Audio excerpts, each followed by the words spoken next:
Satuan Reserse Narkoba Polres Ogan Ilir kembali berhasil mengungkap kasus tindak pidana penyalahgunaan dan pengedaran gelap narkotika jenis sabu. Dua tersangka berhasil ditangkap beserta sejumlah barang bukti.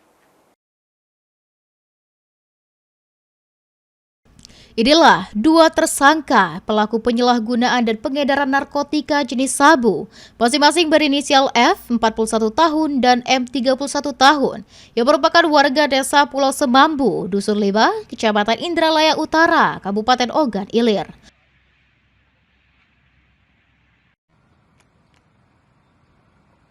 Kedua tersangka berhasil ditangkap oleh unit Res Narkoba Polres Ogan Ilir pada Rabu 15 April 2026 sekitar pukul 19.30 waktu Indonesia Barat di rumah salah satu tersangka yang berada di desa Pulau Semambu.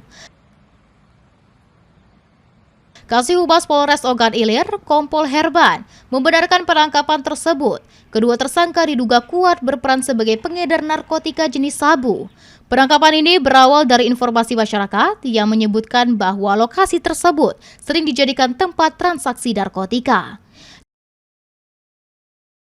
Dari tangan kedua tersangka, petugas mengamankan barang bukti berupa 20 paket sabu dengan berat bruto 8,25 gram, 1 unit timbangan digital, plastik klip bening, alat hisap, 2 unit telepon seluler, serta 1 unit sepeda motor yang diduga digunakan dalam aktivitas peredaran narkoba.